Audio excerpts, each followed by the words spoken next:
Hi, thank you for having me. I'm happy to be talking about optimity. And optimity is a dictionary word, which means the state of being best. And at our company, what we're really pushing on is the new frontier of changing how employee success can be coached digitally, scalably, and personalized in a way that you can really do more with less. So, the concept of doing more with less is really important in this era. And as busy HR managers, after you've hired your best talent, now it's really a matter of ensuring that they have the right tools, that you have the right system to scale it to support them 24/7.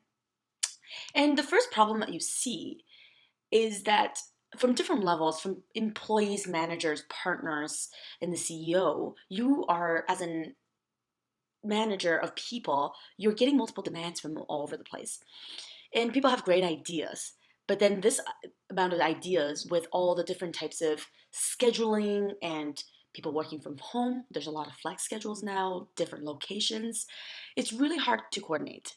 It becomes more and more of a logistical issue.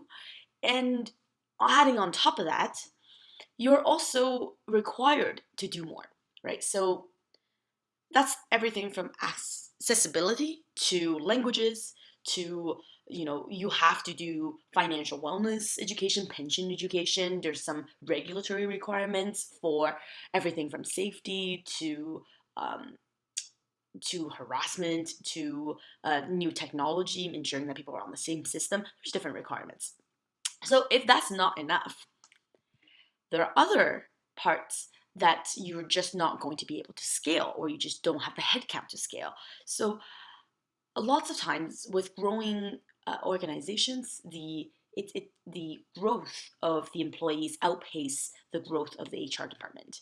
And in mature companies, as most of you know, the ratio of the number of employees to HR is anywhere between 50 to the hundreds. I've seen some companies with a really almost a 900 employees to one type of HR type of ratio. So that's really about doing more with less. And how are you able to not only be administrative in terms of payroll and using technology that way, but also in supporting these employees, because now one-on-one conversations just is may not be feasible. Then, if you want to be really good at what you're doing, you need to report it up and also communicate it across and down. And in order to be better ourselves, you need to know where your numbers are, right? This is the kind of the campaign of knowing your numbers and understanding what those numbers mean. And most of your people managers are not trained in the field of dashboard building or data analytics, which then brings on the problem of, okay, well, who's supporting that?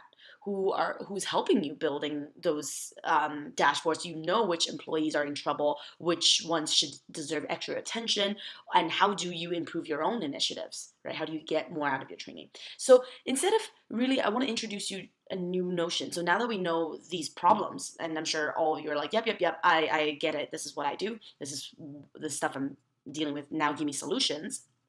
I want to introduce the notion of actually not doing more with less, but doing better with less, right? It's not actually about working more hours or just a little bit harder, just to have more conversations in a day.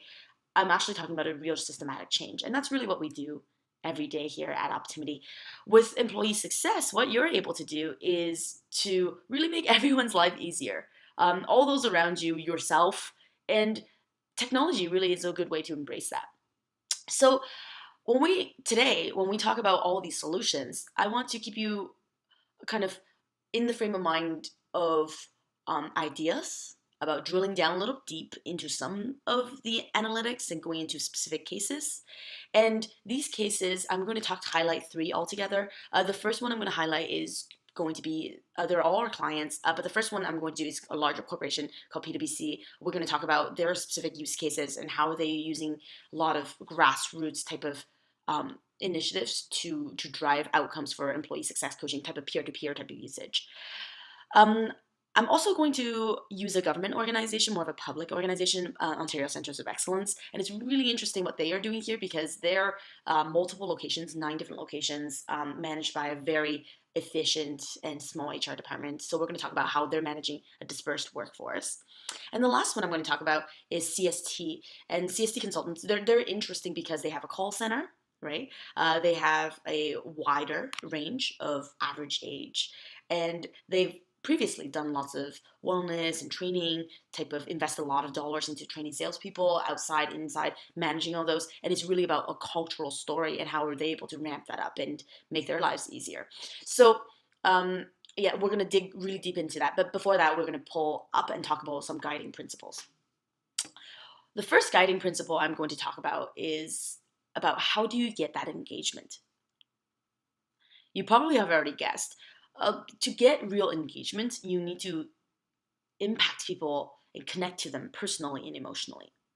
And being able to do that on a low HR to the high employee type of numbers, you need to go grassroots.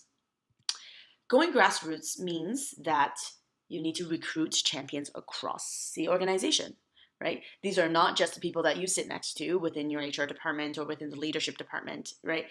You need to get the different silos, different locations. They don't have to be very senior. They don't have to be all partners or VPs or principals.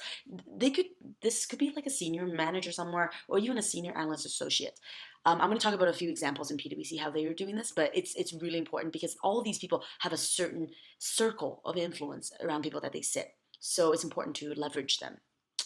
Also, when you do leverage these people, what it does is that actually is very empowering. It gives people the sense and the ability and the autonomy to lead. And this is leading from the grassroots level. And then it also decentralizes the effort, right? And you say, oh, this may be a part where everything falls apart because everyone's trying to kind of pedal in their own decision, pedal kind of their own ideas and their own goals. But it's no longer like that if you are able to actually use technology or use some sort of system. You don't necessarily have to use a platform like ours. You can actually still do the same type of implementation with just emails and spreadsheets and reporting and having conversations, but it is a little bit quite a bit more onerous, but you can still practice the same principles, right? So these are really good guiding principles. What it does is that when you centralize the coordination and the results, when you're able to see, hey, the sales department, when they were able to kind of champion their people to take more of effort to visit their clients on site, oh my gosh, they now are able to get their employee success. Their employees are feeling better, and that result had risen by 44%, whereas we can kind of share that type of thinking towards marketing and how they're doing. And then when you get this camaraderie and kind of competition, all centralized in one specific results tab or results type of leaderboard, then it becomes really interesting. And that's where technology really comes in. It's so powerful because you get to see it all in one place. It's not biased. It's not really opinion driven. It's very data driven. So go grassroots, get those champions, allow them to make some leadership decisions, allow them to come up with some ideas, allow them to go implement those, but then centralize the coordination and the results reporting. Another great principle to think about is to really think about how you can go mobile. Instead of chaining people to their desk for a long time, we all are kind of on the go, really busy. We just have this great habit of checking our phone every few minutes, and then now with wearables, it's becoming kind of even more closely tied system. When going mobile, there's a couple of nuances in here too, because although everyone has mobile, the devices are different. So I would encourage you to go with a system, a technology that allows you to bring your own device. So not just tied to iOS, not just tied to iOS and Android, but to be able to be on anything. So, for example, we support everything from iOS, Android, Amazon, Fire devices. We do a BlackBerry. 10% of their users come from their government contracts, and then we also have mobile web for like the Microsoft devices. So it's people can bring whatever devices they want, and that's fine. And that's the same kind of on the wearable side too. So you can do everything from the Apple Watch, the Fitbit, to whatever it is that people want. We do 250 different devices, but I think it's really important to let people choose because you want the same type of experience, but you do want it to go to them where it's more personal, where they're happy checking it. And that brings me to another point, is about you don't want to bombard them with all types of everything all the time, right? Because then it becomes a burden and it's really hard to be efficient when you're always being interrupted. So you need a smart system with a element of AI that helps you get the right information at the right time. And that's the type of thinking that goes into kind of the Google Now. And what it allows you to do is it decreases a lot of the clutter, right? You can kind of reduce the emails, reduce the announcements that don't really matter. You want to give people push notifications with the right information. So you can say, okay, I want this type of, I want the salespeople to go continue on the sales train. I want the salespeople to feel happier when they talk to their clients. So I know that you're going on, usually that they meet their clients between, you have something scheduled between 2 o'clock and 3:30. Then before you go in, it's a little quick reminder saying that, hey, smile before you go in, or do a little happy exercise, or be more open, do an open posture, do a power posture before you go into a stressful meeting. And that brings not only some sort of, oh, okay, you're here to support me as an employee, but it's also giving me the right information at the right time on my phone. It doesn't really matter where I am. I could be like on my way into the meeting, and it's like, oh my gosh, okay, good. I should remember to breathe, remember to smile. Okay, I'm ready. Now I'm going to go have a great meeting. So it reduces, whereas people, when an email comes in at that time, hey, like it's very unlikely that that employee will read through a densely worded email, and it's really also hard for you to time that email to send it at the right time for each individual employee, right? So you're really relying on this. You should really look at technology to be able to help you do that, because our technology does that, but there's lots of other type of tools out there that could help you implement even just one of these three things. Go flex. Oh gosh, right? This is a big trend in all the industry now. We know there's a lot of efficiency with flexible working policies, right? You get more productivity, more profits. People really feel more connected, engaged, right? And it's like, oh, I get to work from home sometimes, but it becomes a real big logistical issue for the HR department to coordinate any sort of offerings. So um, I want to suggest a few things, and I think you do need technology to be able to do this, unfortunately, or fortunately, however you look at it. I like it. But when you allow people to go flex, don't go halfway, go all the way, right? Give them all the options. Think about it as a Netflix type of thing. So you do want to give people lots of options. They can do this, they can do that. They can choose to do emotional intelligence training, or they can choose to do something physical, or they can choose to upgrade their knowledge, right? Then upgrade their sales knowledge. But whatever it is that they do, you should have a centralized attendance tracking, right? You can do this through Excel sheets again. But again, I wanted to talk about how it's great to put it in all one place. And systems like Optimity does that automatically. And what you're trying to do here is that when you have that centralized place to view all the attendance, then it gives you a much better picture, and you're able to actually spot the people that are not participating in this, and then really support them, because those are the people that you should be spending more time on. It's not the people that are like already actively involved. That's great. Let them access whatever they want, right? It's the super engaged type of like Netflix users. Let them watch as many movies type of, right? For us, it's like minute-long e-learning modules. Let them consume that, and like, let them consume that on their own terms. But for the people that are not consuming it, then that's when you spend active effort on going after them. This is talking about doing better with less. On-demand content, we talked a little bit about this too. The great thing about on-demand content, again, it's the 24/7 support, right? So not everyone is stressed out during office hours. Actually, oftentimes that type of stress comes at 5:30 on Thursday afternoon when you have to get something out to your client. Like it comes at like 8 o'clock if in your IT department when something has blown up in a server, right? Like it comes from all over the time, all over locations. So you need having a good technology set really helps people self-serve their own support. It's really kind of like a 24-hour line where they can kind of press the SOS, and go get the content that they need without really feeling embarrassed or burdensome too. And going flex also means a lot of people are not in the office, not physically in the office, which is thinking about the context where you are uh, in a let's say you're in a very stressful situation and you're taking a call that's outside with a vendor, for example, outside the office setting. And after that, you're very frustrated, but you don't have a colleague next to you or over the next office or um, anywhere really within reach to just really talk about it. So thinking about what type of content, what type of structures do you have on there that allows people to um, access, right? Everything from de-stressing to talking like socially to getting the resources. That's when they're not physically in the office. So when you think about flexible working policies, it's really important to think about the now context freedom that people have and now what they would like to uh, the library and the kind of range of needs that they have. So I suggest in going with a system that's very holistic, that has uptime of like 100%, and that does have a lot of options for people to go through in their own pace, and has that centralized attendance tracking that allows you to kind of pinpoint the people who are not engaging. That brings me to another very important concept to how people engage with content. Habits are really built with mini drip type of little building blocks, right? Everything from how when you're listening to me, how you sit. Take a second to just look at how you're sitting, right?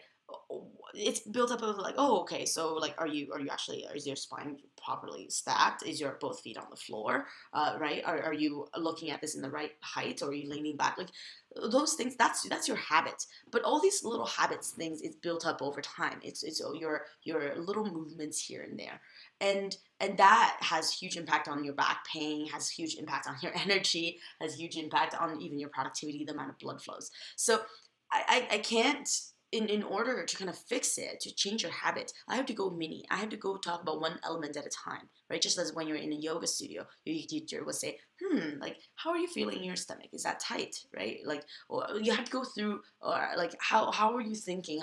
Is your mind clear? I have to go mini and be very specific about what that habit is and how do I kind of get you to achieve that in your natural state.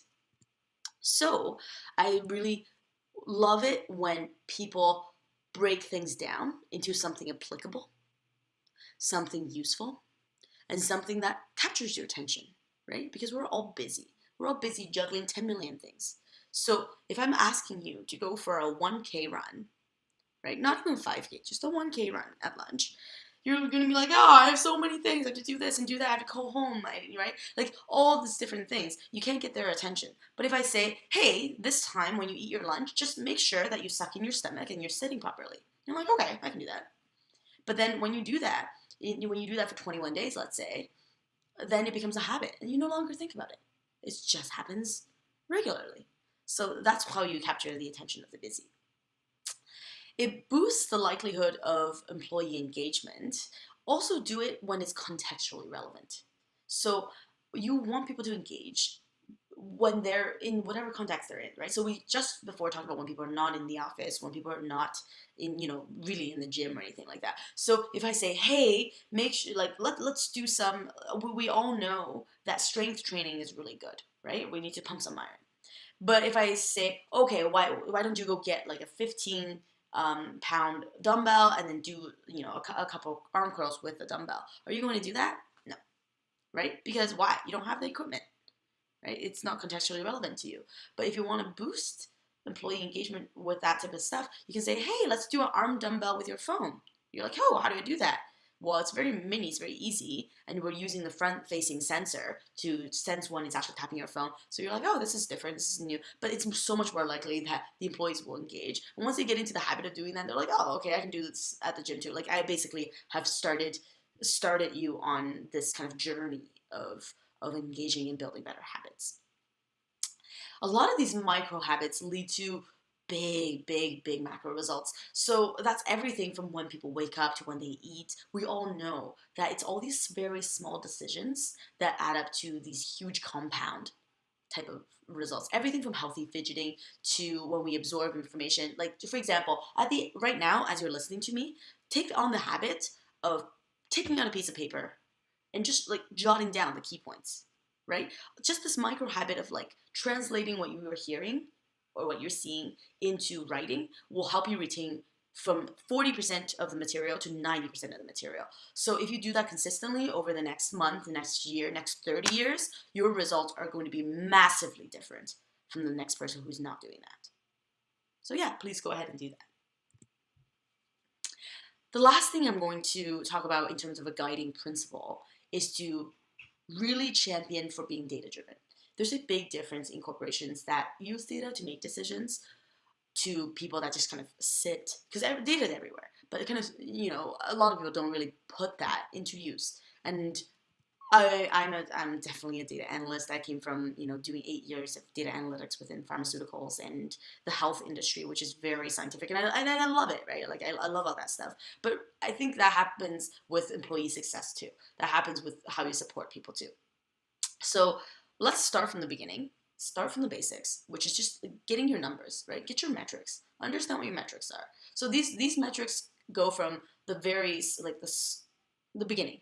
So what is your demographics? What does that look like in your company? Right? That is super basic. You can export that. Like it's so easy. I want to know what the average age is, right? And then the distribution of that. And then on top of it, you really want to, you have all these quarterly reports of, your EAP usage, your drug benefit usage, your short-term, long-term disability usage, your other sorts of sick days, when people are using flex time. Just get those usage numbers. Just look at the trends. I'm not asking you to do much. So just, first of all, just get those numbers, right? And then once you have those numbers, don't try to crunch it on your own. It's okay, right? Like, let the people who know this guide you through it, right? So get the subject expert support. You can really talk to your benefits provider. You can talk to your insurance company. You can talk to your colleagues if you do go to one of those team groups, or if you're in your industry and you do sharing of best practice. That's really good too. But or if you don't have any of those, give us a call. Really, give us a call. We can help you for all of those, and to give you insights on, what does it mean when my average age is just like 48? Oh, that's interesting. Is it a bimodal in distribution? Okay, what does that mean for my trend for my drug usage? Be open to learning a little, right? You don't have to have all the answers. Let the subject experts, and I know my data team is happy to help anybody, because we're educators in this as well. So, and I'm sure the same thing happens for any of your other vendors or any of your colleagues as well. They're happy to share best practices. And then when you have learned a little, just take little bits and pieces. This is kind of the same principle as micro and mini. Go and improve and customize your offering over time, right? You don't have to implement everything within the next 48 hours. Most likely you won't be able to. But take that little piece and say, oh, okay, well, interesting. You have implemented a system where all of your all of your strategy team does a meditation break. Okay, that's interesting. What has that done for you? What are your metrics? You're realizing, they're taking less sick days. That's interesting. Let me try that. You try that. Oh, it worked for me. Great, awesome. So that has improved my sick days too. Oh, what else have you done? You've introduced a reward system, a recognition system. How do you do that? Okay. Well, I can do that too. Who did you roll it out with? Okay, the best team to roll it out with is let's say your call center. I'm going to do that. That's improved my sales metrics. Oh, great. So you just do them bit at a time with an overarching technology system, like Optimity. It's all automatically tracked, but you don't have to have a technology system. You can just do it on your own, right? Like, do these practices, and then you're able to do that too. But as long as you know where you started, right, where your metrics are at the beginning, and then you take a look at how other people are doing it and how their numbers have moved, and then implement it within yours, looked at it, 30 days later, 90 days later, right? And then see what happened to yours. Then you can go, you're being completely data driven. You're being data driven, and you're able to improve and really customize, because not everything is going to work for you. Customize what you do over time, right? Sometimes the nice thing about having a digital platform is that when you customize, when you improve, it's real time, it's instantaneous, it's all automated in terms of capturing the metrics. It's also really cheap because you're not spending the time. It's cheap in the sense that, oh, it doesn't take you 3 weeks to get the vendor in to, like, for example, financial wellness. We help so many companies with their financial wellness education because all they have to do is say, you know, the metrics are so easy. It's like, are we doing it or not? Okay, no, we're not doing it. Okay, fine. Like, what's the best way of doing financial metrics? And we suggest, a couple of different modules, different approaches, and then they just go in and switch it on, and then they track it over the next 4 weeks, and they say, okay, so I have now 40% of my staff that's completed their modules, and their feedback on the, like, our engagement surveys or on their feedback with the actual modules is really good. So great. Now we're going to push it over time. All of a sudden, you're already miles, tons and tons better than others. And it's so cheap because you didn't spend a single dollar really on an additional program. And the amount of planning for you is really smart too, because it takes you like literally 15 minutes to say, I haven't done it. I'm going to do it. This is what I'm going to track. And you just literally toggle it on. Right? Very easy. So go data driven, whichever way you do. I think I talked about the Optimity system without fully explaining it. So I'm just going to take a moment to explain what it is. It's a fully integrated, like, employee success ecosystem. It's made up of 5 different parts. The first part is really the aggregation from what your employees are currently doing. So this is devices or health apps or meditation apps or so anything that they're currently learning from, everything from Fitbit to Jawbone to Strava, whatever people are currently doing, right? They're doing stuff for self-improvement, both on the health side and mental and on the job side. So what we do is that we're a siphon. We're a siphon for all that data, and we capture, oh, okay, so these people are doing all these things, and we siphon it together into one centralized, like, dashboard. So it brings me to the second part, which is a centralized admin dashboard and database. So now you have basically, all of a sudden, oh gosh, I had no idea that out of my 300 employees, 72 of them are already on a wearable device. So I probably shouldn't buy a wearable device for everybody. Or that I know that, like 57 of them are currently doing stuff for their mental health. That's great. We should probably continue to, like, pump that up or whatnot. So it brings it together in a centralized dashboard and database. You can also use the centralized admin part to customize the mobile experience. So this is really taking the mobile experience from a kind of passive web-based intranet, which is kind of a thing in the past, right? Like, when's the last time that you went on your intranet? And that's you, right? Because you probably, like, built half the modules in there and, like, created all the content. So so people are not really going on the website a lot, but people do. They're checking their mobiles, right? Every 5 minutes. You probably checked your mobile once or twice during this talk. So it's important to have a cultural and customized mobile experience. So you can change the logo, you can change the content, the color. So to really, really match your company's experience, all the content, and it's automatically deployed through any mobile device that they choose. So Apple, Android, Amazon Web, Blackberries, and all that is really controlled in a centralized fashion by the admin board. The fourth thing that it has is a feedback system. So right now you're pushing out your content. You're saying, hey, everybody, we've just offered a new mental health module through our mobile experience. And you can push notification to that, right? That's really great. And then you can also take that, so that becomes your feedback system. And you can take that information and create a health risk assessment. So this is a new dynamic type of health risk assessment. You can take all these new numbers, new inputs. You can collect more information. You can collect information in real time. So, for example, how many cigarettes did you have, or what's your actual, like, how many drinks did you have in the last week? You can ask it very inexpensively through the mobile experience if you want to. We have our own, so this whole thing basically is Optimity. Everything that I've described to you is Optimity. With the feedback system, we actually have a partnership with a device company called Xiaomi. They're the second largest device company in the world, and we have their premium devices. They're called the Amaze Fits. They vibrate so you can receive calls. They do steps and heart. So it's definitely through a connected wearable.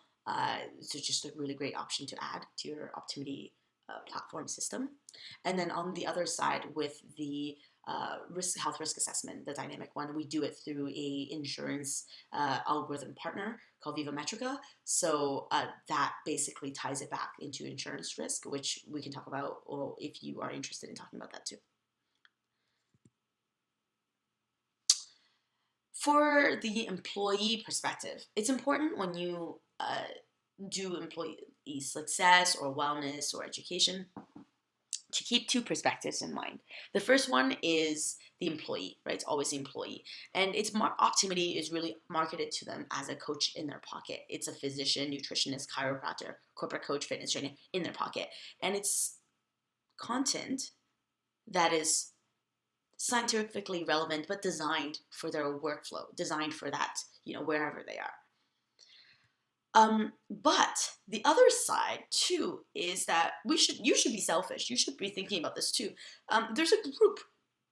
There's something is very different when the employee is in a group setting, and also when you, the HR team, the people manager team, is managing a group, right? So we want to optimize the experience for both of you, right? So both on the employee consumption side, but also on the admin side, you want to make it really easy to do more with less, to be able to collect all this information and make decisions from it. But then from the employee side, very easy for them to consume that. So let's move into the 3 case studies because I'm sure that will help you really apply the 5 guiding principles that we talked about before. The first one we're going to talk about is PwC, and it's really interesting because PwC has a relatively young workforce, knowledge workers, and they've been using the Optimity platform with their audit team during the busy season. So this really, what we noticed with them is, I'm going to talk about 3. One is that the employees self-selected into a lot of mental health. Focus, meditation, emotional intelligence, hugely, hugely popular for them. They're using it for a lot of social and cultural use cases. People created like micro communities. There was a group that started studying their CFA together. There's a group that started learning like do salsa together. And what we're able to do is really turn it into a 1-person, 2 people type of mini group into a larger group that they can push out to their specific client team, or they can push out to the full organization so that it grows their own initiative. This is a very grassroots type of thing. They had 11 different admins from different departments. Some of them are like senior analysts. Some of them are junior managers. There are partners that came onto this as admins as well. But they really kind of pushed the cultural aspects and kind of connecting people from different places and growing that micro community. And people really bonded. And another thing that PwC was really good at was focusing on the metrics, focusing on the numbers, knowing that the highest growth areas for just consumption of it is around both financial wellness, but also mental health. There's a lot of biologics coming onto the market for depression, for there's some heart disease and other stuff as well. But because they're a young workforce, they're seeing a lot of mental health type of benefits claims, drug claims. So they've really focused their offering and customized it for themselves and their own culture and their own business demands. So I really love how they're using it. They reached 74% participation right after the 3 months. It's really kind of been a rising story for them. So a very, very beautiful application of those 5 guiding principles we talked about. Another one, the second one that we were chatting about a little bit earlier, is Ontario Centres of Excellence with 9 different sites and really 2 HR resources to manage it all, very efficient. They valued, the how easy it is, the ease of use, like how easy it is to use the Optimity system. What they're able to do is really schedule in a lot of those announcements and to really move beyond emails, right, into push notifications. They've actually reduced the number of emails sent, and they reduced the amount of time they're spending kind of coordinating all these different activities. They used to spend about 4 or 5 hours per week on creating these content, but they now spend 15 minutes. So really, like 5 hours down to 15 minutes into creating these announcements. And once you do realize that when you create one announcement on the Optimity system, it gets sent to all kinds of different devices. And actually, there's one checkbox where you can actually create an email from it. And when you do that, it automatically creates a beautiful email template with all the information that you have in their time specificity, where the location is. Like, for example, they did the thing with United Way, and it actually helped them drive. Like they had about just a little bit under 10% participation, but it boosted up to over 30% of their people were coming onto this. So it's really about kind of that time, right information at the right time on people's mobiles that kind of push people to do, to take action. They also configured a lot of the content to what they needed, because they have 9 different offices. People have different demands. They have different type of equipment, or even what's close to them proximity in terms of like places to get food or gyms and stuff like that. So they're able to customize all of that in a one centralized place easily for them. Really good employee feedback. Right, to them, they really want to just do better, just be an amazing organization as they are, be very powerful with just 2 people, but to be able to offer all these initiatives. They did like an Easter egg hunt. Instead of doing one step challenge, now they're doing 2 per year, stuff like that. It's just so nice to be able to see how they're able to actually have more initiatives when they're spending less time on it. So really, really love how they're using it. The last one that I'm going to talk about is a CST. And CST is just doing a great job. They've always supported their employees. They did a lot of on-site programs, from really training. They do like an annual sales training conference, and then they have like, they have a walking club, all these great things, all these great pieces. But they were never able to kind of bring everyone together. So one thing that we did really well for them is to kind of bring that all together using a mobile, right? Because everyone has their own phones, and although some of them are on Blackberries, that was a real challenge too, because they, not everyone had iOS or Android devices. So we're able to really bring that all together and get to that really high adoption very quickly. Like they hit 80% participation within the first month. It was just a superb job. And now they have support, not only, kind of top down and driven on the organizational level, but also peer to peer, right? Having lots of cross pollination between all the different silos. They have, the call centers as well, which is a really interesting use case. Recognition. So they've employed a recognition platform, recognition reward system using Optimity, and it's really kind of boosted how employees engage. Really, like their big driving point was to get the engagement scores up, because it kind of flatlined for a little while. So now it's really, really, really positive for both their performance. And it's really, Sherry talks about how it's about the quality of the service, not really about the output volume. Both are important, but of course, it's better quality with already a steady volume is the best way of doing it. So using a employee success platform to manage culture, to get that grassroots, get all the organization involved in it very quickly, and recognize those behaviors, and to include everyone is so important. So also love that. I hope this was helpful to you. It's really talking about your hard skills, your technical skills. It's only 10-20% of what makes you successful overall in your careers, in your lives. And that's true for all of your employees too. All the other things, what you do on the daily in terms of exercise, what do you think about? What do you eat? Drinking water, just being social, having a conversation, and just training your mind and body, and having that all sync to your calendar, sync to your life is so important. And we really take the time to think about the context and fitting it into your lives, and deploying a lot of machine learning and letting technology do a lot of the heavy lifting for you, and you just focus on being your best self.